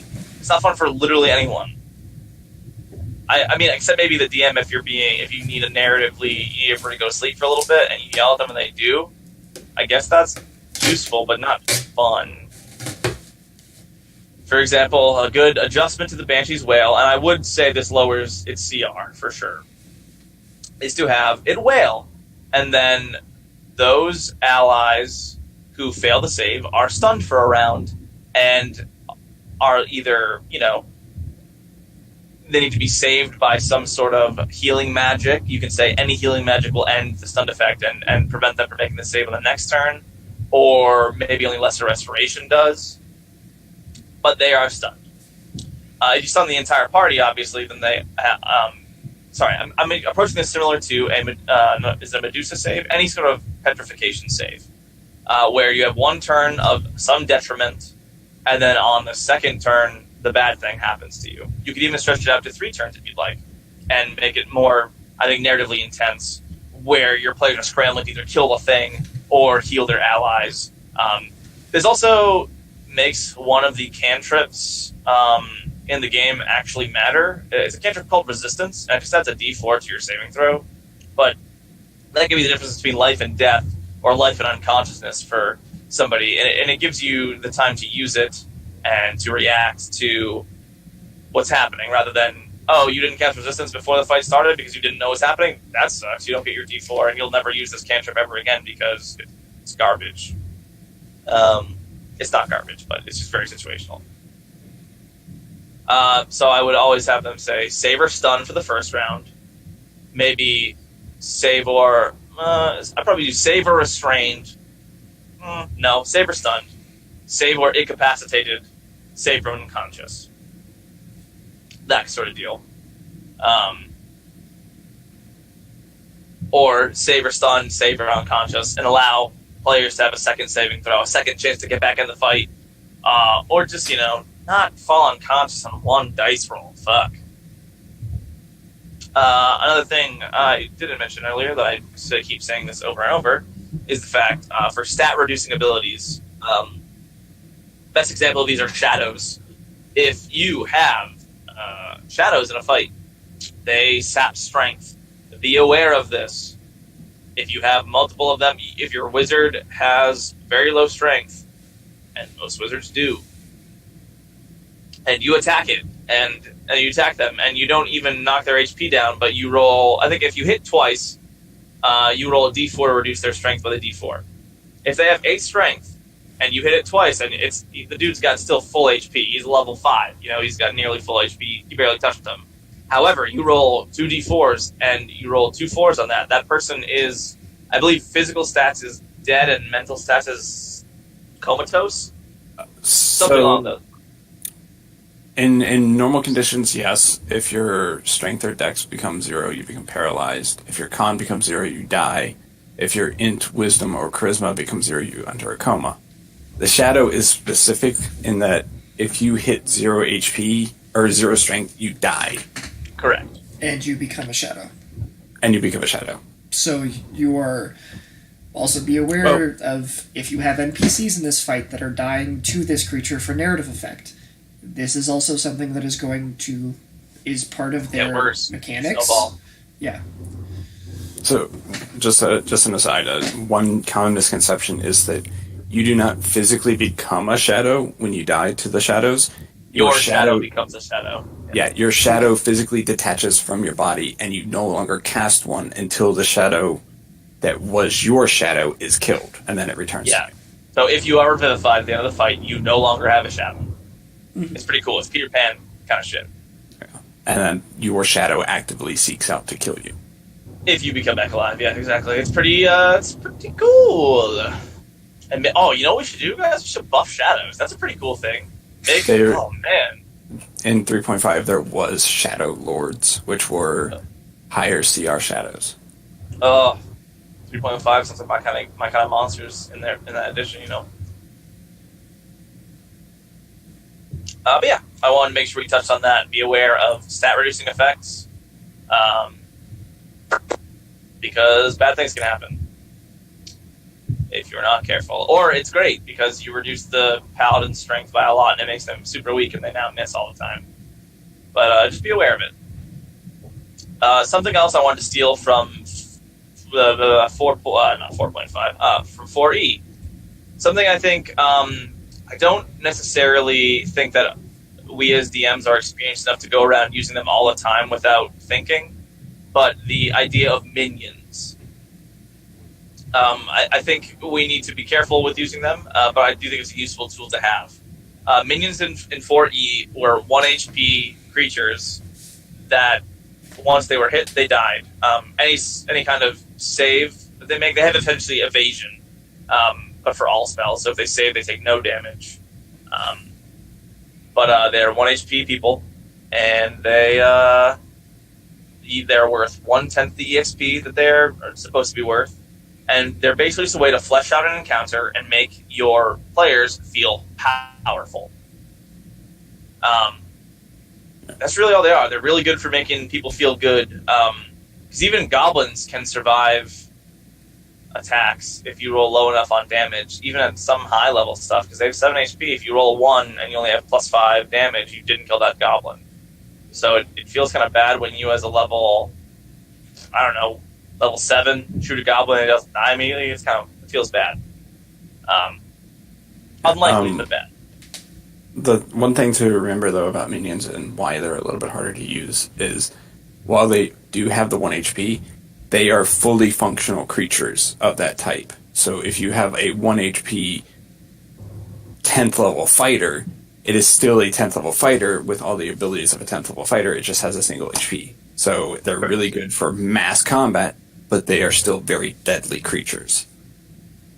They're essentially glass cannons. Yeah, sorry, go ahead. Particularly when they're ranged or have a high initiative modifier. 2 stats that are disproportionately useful on these particular creatures because they usually are going to die when it gets to their turn, or when a player character who has any sort of AoE gets to go. So if you can guarantee they're going to go first, that is really important for them. And also, if they can make sure they can attack on that turn instead of having to move up, is also super important. Yeah. The reason why I caution against necessarily using them, but I think they're a useful tool, is due to what we talked about earlier, the action economy. They can skew it entirely into the enemy's favor if they are A, ignored, or B, not able to be dealt with. Yeah. And it makes it very difficult in the fight to do so. And you're like, oh, they're just like 1/10 EXP. I'll put that in the EXP calculator. No, they still deal their full damage. Yeah. Those encounters, more than anything else, live or die off of players' ability to deal AoE. So yep. if or if you have an rather all- just they focus down the action economy like smart players should. No. Yeah. But yeah, that's, a good fireball is worth a lot. Yeah, so if you have an all martial party, maybe go a little light on the minions for that fight. They're just not going to be able to deal with, say, 16, whereas 20 minions, say goblins, would be chump change for an 8th level wizard if they cluster. Yep. On that note, the similar to all the main stuff, I would caution.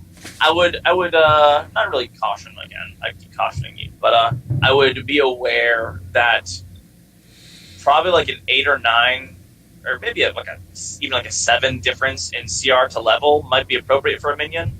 But I would err on the side of just the lowest of the low being the minions, and you just doing the damage for them as the lowest of the low. Because if you start having, as people said, level 10 fighters or champions, they're very strong and very hard to account for if they are not immediately killed, So lower is better. I would say probably at least a difference of 7 to 8 or maybe even 9 or 10 CR to level difference that able to use them as minions. Colville once said you can use an ogre as a minion. And that's, I forget what CR ogres are, like 3, 4, but they're not very high, and they're an appropriate minion for high level play, specifically higher epic level play, but no lower.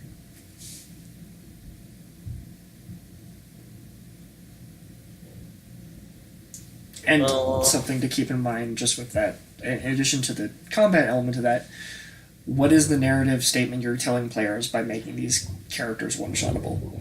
Ogres are like long ago creatures that were only threats to you like 10 levels ago for an epic tier character. But for a high level character, 3 or 4 ogres might still be a reasonable threat. So making them a minion doesn't fit with the narrative of what they've experienced regarding enemies up till that point. Yeah. But in that case, go ahead. In that case, it becomes your responsibility as the DM of maybe they're emaciated ogres. They are physically smaller and skinnier than normal ogres. You have all these ways that you can describe them as, maybe they're half rotten. They're it's a really weak necromantic spell that has raised them as zombie ogres. Yeah. It's more, you have tons of narrative tools to make whatever you're doing fit, but if you can only make them fit if you are conscious of the thing that you are... Use them. Yeah, you need to be conscious of what might happen, and therefore deliberately try to make it fit, if that makes sense. Essentially, we shouldn't see post-mission reports of, I single-handedly killed 300 ogres with a single fireball. No. I mean, people can boast about that, but in reality, that should not be what had happened. It shouldn't be like that. Goblins, maybe, but like ogres and higher level mooks and minions, probably not. Just, again, a tool I'm offering up to you, but a dangerous one. So be aware. What else I got? That is pretty much it. I just got here. Yeah. Well, thankfully it was all recorded. Yeah. I did. If you guys are interested, I'll host the second portion. I did want to talk about like server balance and stuff, but I didn't have anything written down for it. So I'll just we'll go to questions now, and we'll shoot the shit for a little bit. Anything about balance, building interesting encounters. I did forget one thing. I did. Punseeker mentioned this to me earlier, actually, and I didn't put it in my my overview. I did mention it. I guess I touched on it briefly. Was the 6th Encounter Adventuring Day, and how on the server we don't ever get to it, but there still should be some sort of lesser encounters, generally speaking, that specifically Punseeker said was very boring and very uninteresting. Something to think about when you're doing traps and encounters that are supposed to just drain resources. Have them do just that. Have them be either, first off, either have them be fun, interesting, or have a purpose. Don't just do encounters to do encounters. And have them actually drain resources. Little did you guys know, HP is a resource that you can drain. If you just have a group of 4 goblins, have them maybe surprise the group because they're going to get killed that turn, but they all got their volley off and got an attack off. Or maybe they have advantage because they were hidden or something like that. And then them being surprised by goblins serves also a narrative purpose of making them more wary when walking through the rest of the dungeon. Or they trip over a trip rope and almost get slashed by a scythe. Rather than have it be save or take no damage, have it be save or take half damage to show them that their carelessness, was what damaged them, or something like that. You could even devise traps that suck magical energy out of characters. I would value those a lot more because they are forced usage of very valuable resources, and I wouldn't use them lightly. Just keep that in mind. That is something you can do. So these previous sort of caltrops on the toes of the adventurers, essentially, should be relatively interesting, not boring, should serve a purpose, but should drain resource in some way. Those are the encounters before the big encounter that you've been planning for weeks and weeks, that kind of thing. But yeah, now we can shoot the shit and talk about anything else you guys would like to talk about regarding balance, encounter creation, anything that I didn't touch on that you want me to touch on. I have a question. Me? Go ahead anyway. Okay. What are those little things inside of the tapioca pudding? A very good balance question for this recorded seminar. I believe they are the souls of those who asked the wrong question at the wrong time. Quite tasty, actually. Yeah, especially if you get them in between your teeth and pick them out later for a snack. To relate this back to balance, I believe they are a CR 1/4. Yes, yeah, exactly. Unless you're allergic to tapioca. In which case, you're vulnerable to their damage. Yeah, so it's a CR 5. I do have one question. This is for epic level games. Is running a godlike in it?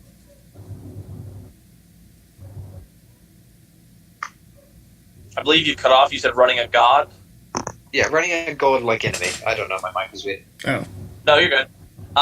Godlike enemies. So, are you speaking specifically on the server, or for an actual encounter that you would like have balance for a home game? Let's say on the server, because this is a running mission. So. Specifically, in a shared world setting, it's very difficult to fight godlike beings without having any consequences, to the world. However, we here at Remnants are very good at ignoring things that happen far away from the city. So, I mean, you can do it, having godlike beings. Don't have it be a god. Like, don't have it be the god of X, Y, and Z. But fighting god-level beings that you necessarily homebrewed yourself. I expect it to be a CR30 fight similar to Tiamat. If you're making a god-like being, I believe she's a stat block in Horde of the Dragon Queen. That's useful. Punseeker brings up a good point. I'm not very well versed in epic level games myself, so lore-wise, it's weird to be killing, godlike beings on the casual, on the reg, and having there be no world consequences for it. And we're notoriously bad at doing that in a server sense. Yeah. Go ahead, Dora. Take it away here. So, for one thing, Punseeker brought up a good thing, which is please read the lore, just as a fundamental baseline of requirement of running those type of things. But also, keep in mind that these sort of godlike beings probably are not going to take... These fights are not going to take place on relatively mundane battlefields. So, spend around as much... at least half as much effort as you... and time and effort as you are spending developing this creature and designing their part of the fight, to also end that on the environment they're working in. And also keep in mind, godlike beings are something that reasonably mortals may not, in most circumstances, be able to destroy. They definitely can. Yeah, so even if they win the fight, you've done a setback, you've temporarily forced them to expend more energy than they would like, so they are retreating. There are all sorts of easy narrative conventions that don't give the players a, we killed Tiamat, chromatic dragons are no longer enslaved. That's... Preventing the summoning of Tiamat is something that would make more sense. Maybe the Tiamat stat block represents just her in her half-summoned state, not even her full form, and you were barely able to do that at level 20 with all your magic items and a fucking army, that kind of thing. It's very easy to narratively say you didn't kill it. Go ahead. Going back from older edition experience, 99% of the time, if a god was included into anything, into a fight of some kind, it was only an aspect or an avatar of that god. It had all of the abilities, but it was just a manifestation of pure divine energy. It wasn't the actual being. And no god in their right mind would ever be like, hey guys, I'm going to appear in Remnant and we're going to fight. Okay? My name's Thor. Yeah. So Thor would be like, yeah, summons down a column of lightning. There's Thor, but it's a being made entirely of lightning. Once he is defeated, he just dissipates, and then the actual Thor is completely fine. Mm-hmm. That's not to say that they got nothing out of that, but... Yeah, that being said, the gods cheat. And you should very well expect to... If you go into a fight with a god, as a player, you should fully expect the gods to cheat. If you are like, man, that weave is bullshit, we're going to kill Mystra, expect a character that can use an infinite number of 9th level spell slots. That might seem completely bonkers and broken and unfair, but that is the consequences of fighting the living embodiment of magic. Or she similarly, can do that. Similarly, maybe players lose access to 9th level spells. If you are, that as well. If you are going against, say you are a paladin, you are a cleric who serves Odin, and you are going up against Thor. Odin temporarily strips you of his power. You are just a, roughly, if you lose all your cleric levels, but still say somewhat powerful, I'd say usually you'd go to, say, 12th level. If you were 20th level cleric, you might go to 12th or 14th level fighter. That still sucks, but you're not, like, a level 1 again. Yeah, something more forgiving would be something along the lines of blocking a certain level of spell slot, or reducing or maintaining your energy on the plane costs you a spell slot or something like that. Yeah. You know, it costs you magical energy to be physically here fighting this being every turn. Or something like that. Yeah. And the second of the two examples I gave was definitely the case of, hey, this is one of the more extreme things you could do to a character. And is a consequence of directly going against major figures in that character's character concept and where they draw their power from. A warlock going against his patron cannot expect to be at full power.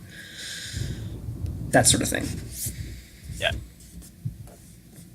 So you can do it, just be aware that they're probably not killing the thing, and that at worst they're probably sealing it away for a temporary amount of time or something like that. Exactly.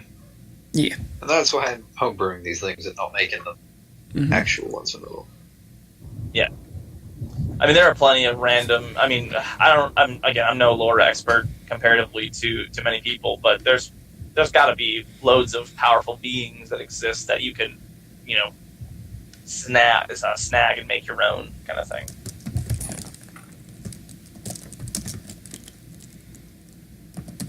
Sakura, for example, the Lady of Light and Fire, very good example of a god that you can snag. I'm just kidding, but And there are also instances in lore where the gods have just been like, you know what, I'm bored. Let's have fun. An example of this being for Forgotten Realms, the current god of death, Kalimvor, was one of 3 people that was part of a contest with the previous god of death, and he was just like, you know what, I'm tired of being the god of death.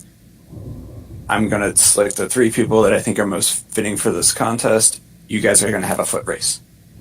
Winner takes my powers. And that's the canon lore as to how it worked out. Kalimvor, who is a lawful neutral character, followed the rules of the race. So he became the judge of the dead. 2 of the others one of them was a cheater, and he became the god of assassinations. And the third one was like he did like he gave up or something like that, and he became the god of slothful deaths or something like that. Note: do not give your characters godly powers, please. Yeah. Thanks. But yeah. Any other questions? Ideas? Stuff you want to talk about?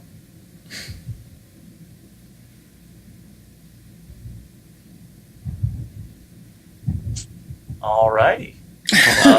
There's one question being typed out right now. Yeah, so Perfect. I'm not gonna end out. Yeah, Lancer's been typing for a good couple of minutes, so I'll just I'll ask it when it's all the way out. In the meantime, if anyone else has anything they want to ask, feel free. Or even if you're not super specific on, you're like, hey, can we just talk about initiative for a minute? Like, that's a broad topic is still.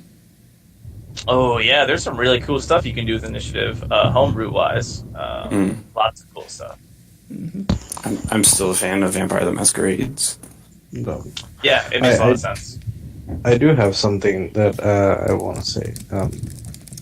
That my mic was unplugged, so I spent that awkward silence trying to speak, but it didn't work out. Not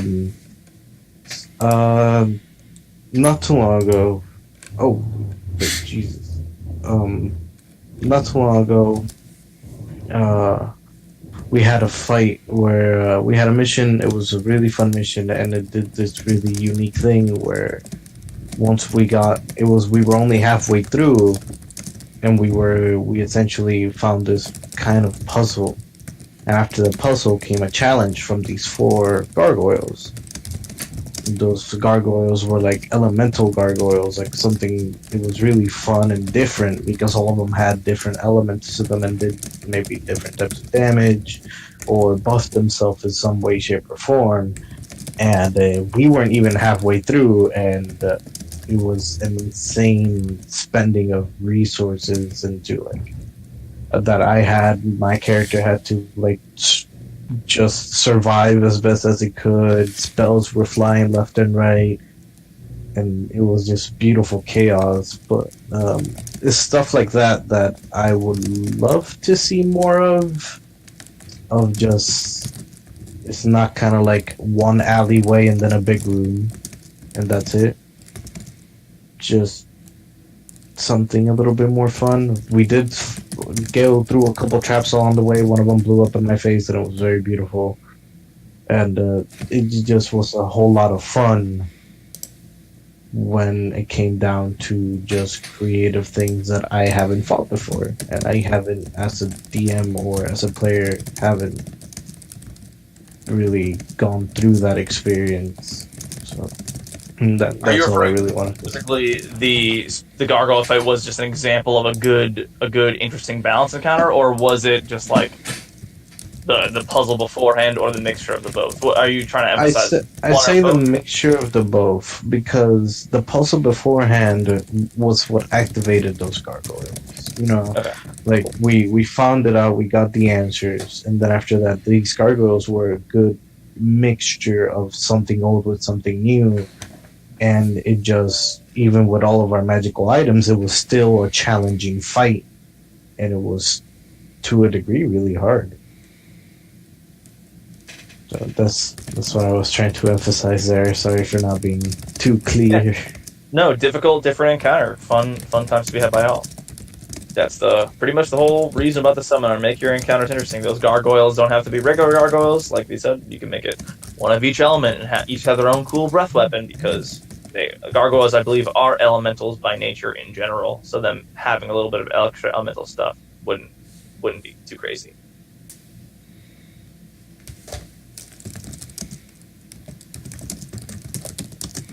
So Lancer just had a story to share more so than a question. That was my bad for misinterpreting. So back when I was running my Sahuagin, and more specifically the cult of Sekola, I was looking at races to have in the cult, and at first I was like, Sahuagin and Sea Elves, and I actually read lore. What a smart thing to do! And found out that these two races hate each other. So then I started looking at other aquatic races, i.e. Tritons. So yeah, this is just me giving an example of why reading lore is important. So, yeah. Yeah. It is definitely important to read lore. Please do, especially important in a shared lore setting to do so. What we're really working towards as a server is getting at least a little bit more consistent with what the hell we're doing. A lot of that is just the nature of how the server was created. We didn't have a lot of time to lay down lore. It was all very haphazard.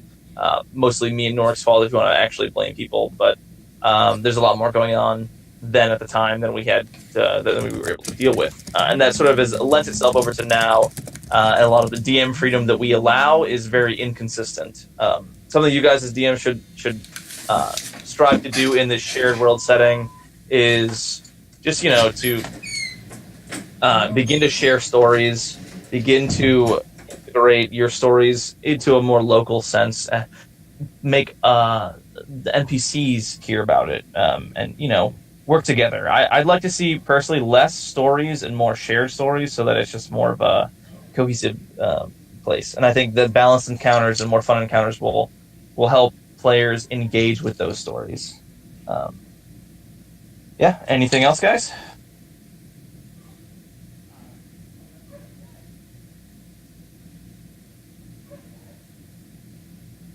Alrighty, that was a good long awkward silence. I think we filled that time. Anything in the text chats?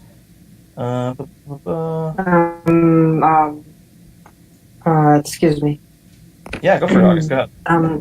I'm just trying to formulate my question a bit before I do it. Trying to elaborate it well. So sure. No rush. I'm very good at babbling. And I missed most of it with it from the workshop, which I'm really sorry to the person that gave it. I really wanted to be here and I really wanted to listen to you. No worries, there is going to be a recording of it, so you can listen to my beautiful dulcet tones ramble for so long. My question would be, as an aspiring GM, as probably many of us, when there's certain cases where you find yourself with different characters that perhaps you planned an encounter in which, say, you have someone spring out of the forest and surprise them. This is a random encounter, a really good one at that. But you, say, have a character that has a low B that happens to have primeval awareness as a ranger. How can you, in certain cases when you have a low-level party that are starting, how can you encourage them to make use and help them remember their skills? Something that you can encourage them as a point. What I mean is, how can you, as a point, without damaging your campaign, encourage them to use these skills they have at their disposal so they can learn? Yeah. So a lot of that is sort of due to players being new at their characters, not knowing their abilities, which is cool. What you can do, and players will miss 95% of the hints you drop.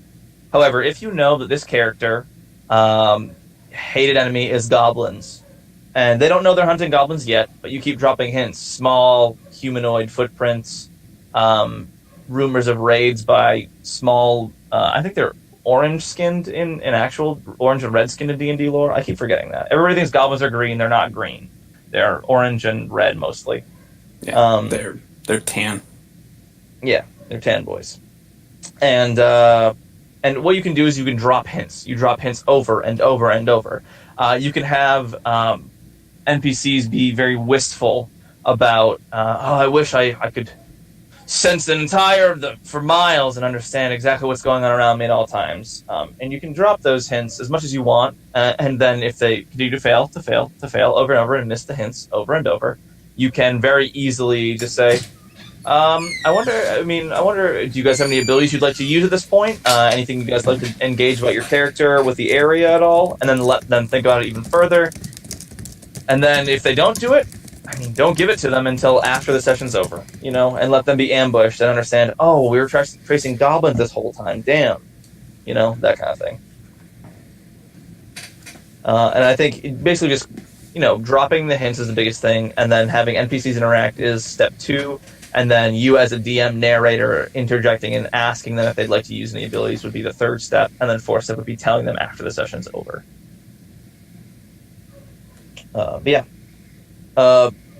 Punseeker wants to know. Actually, does that answer your question, August? Is that all good for you?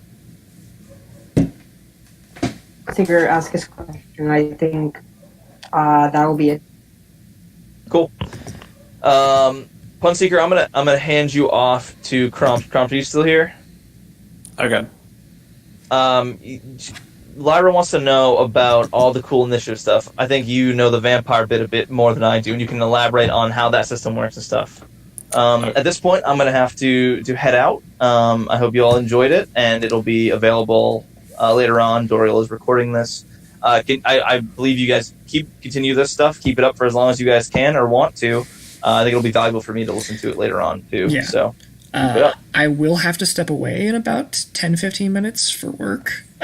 So the recording will end about then, even if it's still going. My apologies, but Okay.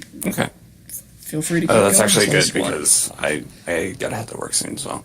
So 10-15 minutes left on this one. And yeah, I'll leave it to you guys. Thank you guys all for hanging out and listening. No problem. Have a good afternoon. Now listen to Crump. Now listen to it. All right, so the way that initiative works in Vampire the Masquerade, which is I've been running the 4th edition version of that, which came out in 2012, or 2012. I've been running that off and on here on the server as a private game, and the way that the combat system in that works is everybody rolls initiative based off of 2 stats, plus 10. So it would be you can have somewhere between an initiative of, I think, 11 and 22 or 21 or something like that. And then you compile it as normal, so the person with the highest, and then in sequential order, such as that. However, the person with the lowest initiative is the first to declare what it is that their character is doing. And what this means is you have, for example, Pavu, Lyra, Goblin 1, and Lauren. So those are the 4 initiatives that are involved. Lauren, having the lowest initiative, declares what her character will be doing first. And then the Goblin. And then Lyra. And then Pavu, going from the lowest initiative to the highest. So this allows the people that have the higher initiatives to see what it is that everybody else is doing before actions actually start to occur. So if Lauren's actions were she wants to draw a machine gun and start shooting the Goblin. Goblin's going to react to this by trying to run behind cover. Lyra and Pavu, seeing that the Goblin is going to be trying to run behind cover, can do things to intercept the Goblin's actions. And then once everybody has declared what it is that they're doing, then starting with Pavu at the top, it begins to work its way down in terms of the order in which the actions are occurring. So Pavu would go first, and he would get his action to try and block off the goblin from escaping. And Lyra would then get her action, and so on and so forth. So that's an example of where instead of, oh, I rolled the highest initiative, I had to go first, and then everybody reacts to me, it's the opposite. You being the highest initiative is... as August said, it is essentially the highest initiative is seeing the future and acting the quickest. And it's more like that cinematic moment where you start to see people drawing weapons. People are starting to react. But then there's that one or two characters that are able to react faster than everybody else.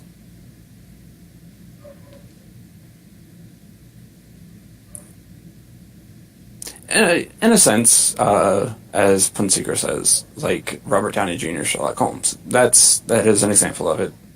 Although that's specifically going from the Vampire the Masquerade system, that is a different ability. That's something kind of unrelated to initiative, but that's a good way of looking at it, where you can see what it is that your opponent is doing, and then calculating out all the actions that are necessary to stop it. Mm-hmm. Yeah, and as Charlie says, that makes sense, because in reality, everything happens in a few seconds. A lot of the times, people seem to forget that D&D exists in 6-second bubbles. All the actions that are occurring are happening simultaneously within the same 6 seconds time span. So all these spells that are going off, all these revivals and sword attacks, they're all occurring at the same time. And people are moving around the battlefield in insane ways in some cases. Some other aspects of initiative that can be done is, I believe these are included in the 5th edition DMG, but there is the option of re-rolling initiative every round instead of during combat. And this is just to change the flow of combat. So, like, a monster that is normally not so quick, that just happened to get a surprise round off, it went really fast, it started acting, and then the next round it's a little bit slower than everybody else. It's a little bit slower than, you know, the extremely dexterous elven archer, or the hasted rogue, or whatever. It does make combat a little more housekeepy in that sense. As you as the DM, you do have to keep track of, like, okay, we're done with this initiative round, here's the next round, etc. One way that you can mitigate that is at the beginning of combat saying, like, okay, I need everybody to roll me 5 sets of initiatives. And then it would just be, because we do have the bot system, you know, RR 5 1d20 plus your initiative modifier. And then it would just be like, okay, so the first one is everybody's first initiative, second initiative, third initiative, so on and so forth. Mm-hmm. Yeah, that's kind of right. Yeah.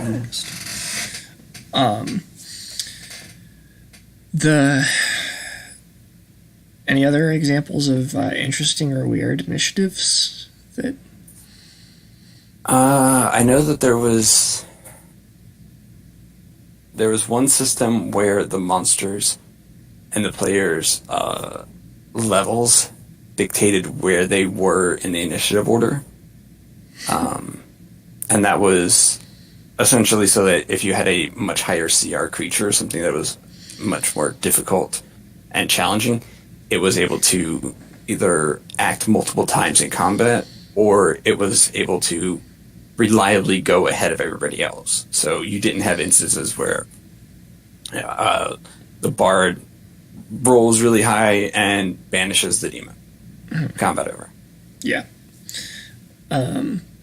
Another one I'm familiar with is the new Star Wars systems like Age of Empire Edge of Empire and Age of Rebellion. Your enemies and the player characters all roll, but you have slots that are the results.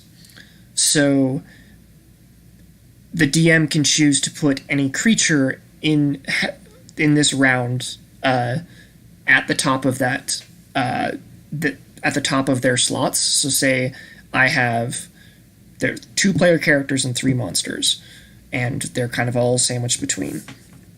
I have a monster player character, monster, essentially. I can choose to have my mage go first in the first round, and then afterwards, on the second round, I can choose to put them in the bottom slot because I want to have them have a longer time to, say, wait to use counterspell or something. I don't want to necessarily... I want to know how many spell slots I have used up. I have left to use by the time I get to that. So that's another thing you can do that is more interesting, especially if... say the enemies in this case are somewhat tactical, if they are expected to be able to strategize and plan their reactions and moves in accordance with some sort of greater strategy. Mm-hmm. One lesser known rule or not even lesser known, but often ignored rule for D&D in general, and this goes back to even 3rd edition, is in the event of ties of initiative. A lot of times you'll have people like, oh, well, who has the higher dex modifier, or who roll just normal d20s without any modifiers, highest one goes first. That's not actually how the rules state that initiative should be handled. In the case of a tie between a player and a monster, it is the DM's choice as to the order of initiative. So the DM can dictate who goes when in the case of ties. And you can do this between monsters as well. If it's a tie between 2 players, it's decided between the 2 characters who goes first. There's no need to roll. There's no who has the higher modifier. It's between the 2 characters. You 2 decide, you 3 decide who is going when. Yeah. And once that choice is made, it is consistent. It is supposed to be consistent throughout the initiative order. Not like, oh, this round I'll go first, but next round you go first. It's, hey, which of us are we essentially adding a 0.1 to? Yeah. To technically be higher for the duration of it. So these are all different weird systems you can use. You can also use all sorts of weird systems like... Planet Mercenary is a more indie RPG based on a webcomic that I backed, but the way initiative works there is whoever's the first to react. And if you do not state your action within, I believe it's 3 to 5 seconds, kind of varies depending on difficulty, the enemy will react first. So it's very much because it's based off of guns and kind of more modern combat, it's how do you react? Don't overthink things, just keep moving. You were saying? Sorry, didn't mean to cut you off. Crumpt. Huh? Oh, no, you might have heard me clicking my mouse. Oh, yeah, okay. Yeah. So yeah, that's just an initiative I'm familiar with. Any closing questions before I run off to work?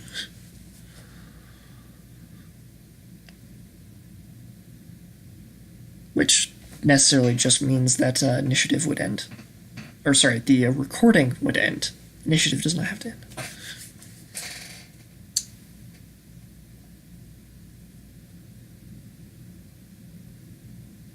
Also, feel free to ask questions about this later, like either in the questions channel or in general chat, or bring it up to...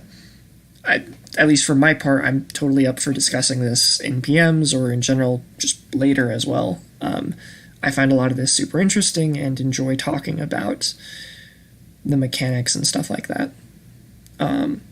Also, as a reminder, the next upcoming DM workshop is going to be tomorrow at 1 second while I pull up the